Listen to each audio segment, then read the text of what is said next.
And a fight I think I'm going to zero in and try to do is Pacquiao-Algieri after Algieri beats Bravazzi.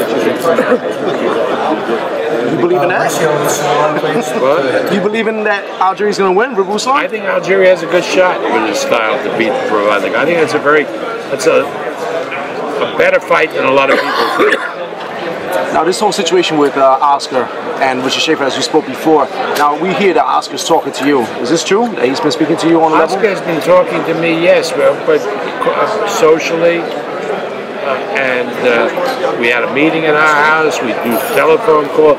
We haven't talked specifically about anything because Oscar has to find out which fighters are under his control.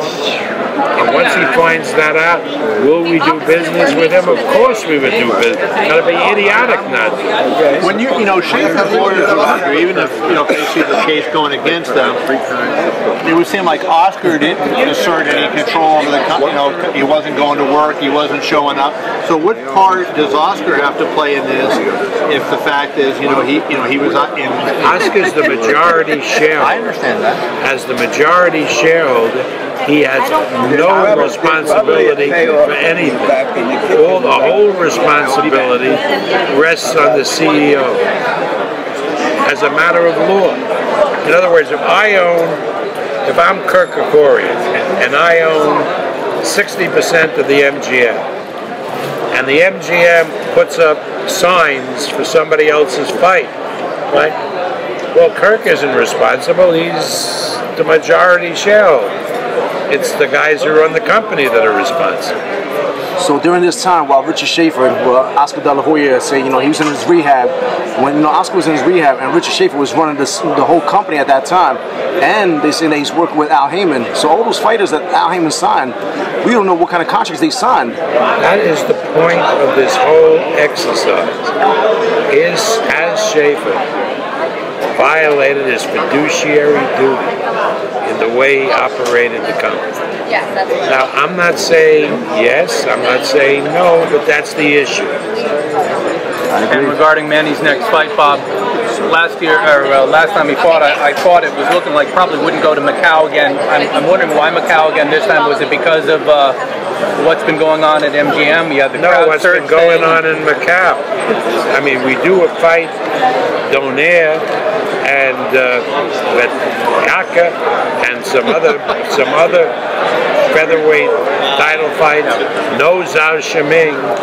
We sell the motherfucker out 4 hours before the opening bell. A really enthusiastic crowd. Great players. Great fans. Boxing is booming in China. Booming. And once we start our weekly show, which is in July, 1 hour in prime time, which will reach maybe 50 million homes, if not more. Boxing will be even more popular. And we're going to start doing fights on the mainland, starting in August. So what's happening in China... Where? What? Where? First in Beijing and then in Shanghai. What's happening in China is a sport that was dormant, boxing, is now becoming a major sport.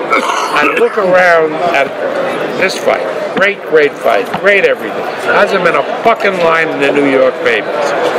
Now I look at a fight in Macau, 50 journalists from all over China come in. Not only publicity, the front fucking page of the Macau Times, big picture, me and Ed Tracy, you saw that. I mean, it's different. They have caught this. Here, it's sort of looked at as a failing sport, which is wrong, because we know that the kids are good fighters here, they're good matchups, but that's what's happening. That's what's happening.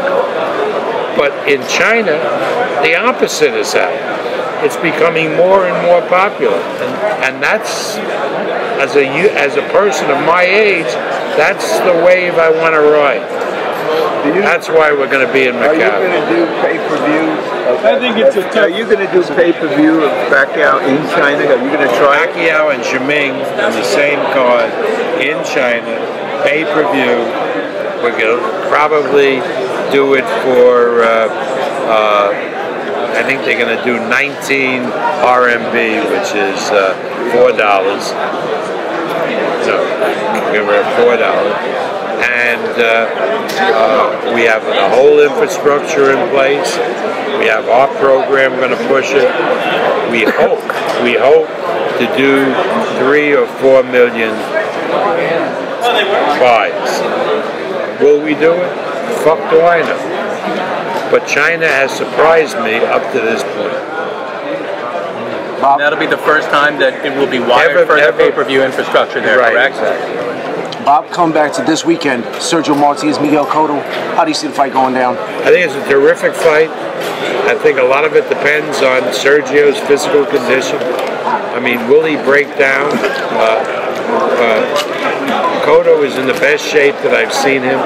Freddie has now brought back a new Cotto, which is the old Cotto, a guy who vicious body puncher, great stamina with the conditioning coach. I mean, I think you're going to see an unbelievable Cotto. Is that enough to beat Martinez, who's been one of the great fighters of our era? I don't know. But if Martinez is not 100%, Cotto will knock him out. I agree 100%. Yesterday, seeing him at his open workout, Miguel Cotto looked amazing. Amazing. Amazing. I mean, all these years I've been at his fights, I've never seen someone do a 2-hour open workout. Yeah. The way he was dedicated yesterday, I'm talking about a whole different level. Freddie has really done a job motivating him, and what it really is he got Cotto back to being Miguel Cotto. I mean, we loved Cotto early on when we promoted him. What a great warrior he was, how he knocked guys out with body punches, you know. He's a terrific fighter. And obviously I'm rooting for him. But Martinez is a great fighter. I mean, this is a really good fight. Did you bring Juan over to Macau like we had talked about? Who? Marquez? He couldn't come. He's coming here. Marquez will be here tomorrow. Have you and Nacho had any? What? Have you and Nacho had any talks at all? No, we brought him here. Listen, I can't. You got to know. I don't want to be racist or anything because it's not racist. But you can't really talk to a Mexican on the phone about a deal. You gotta sit him in front of you. You gotta look at his face. I mean, that's pretty much with all people, but particularly with Mexicans, particularly if there's a language barrier, even though he can speak. So until I get him in front of me, until I can see where he really is going and thinking, I'm as lost as anybody. Who would be in the picture if it wasn't him?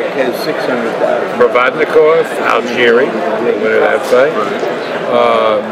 Maybe Abrego, the Argentine boy, the welterweight. Some Oscars guys, he may or may not have, might be available. So I don't know. I don't know. Garcia in the mix? Garcia is actually with Golden. He's with Golden. Danny Garcia. My daughter also? That's the rumor. Danny, I know. Right? Yeah. Danny. Garcia's father said he's with you understand. I'm a promoter, but also a lawyer. So I don't go by rumors or anything. If Garcia is with Golden Boy and he is free to fight Manny Pacquiao, he would be moving to the top of the list. Have you, even over Marquez? Even over Marquez? I don't want to say, because Marquez, I don't know whether he wants to fight or not. Officially, would Manny consider to open the wider pool of opponents, going to 40 to get, have a wider pool of opponents? Sure. He can make 40 easy. Right. Bob Arum to the head table, please. Bob Arum. Thank you, Bob. Thank you.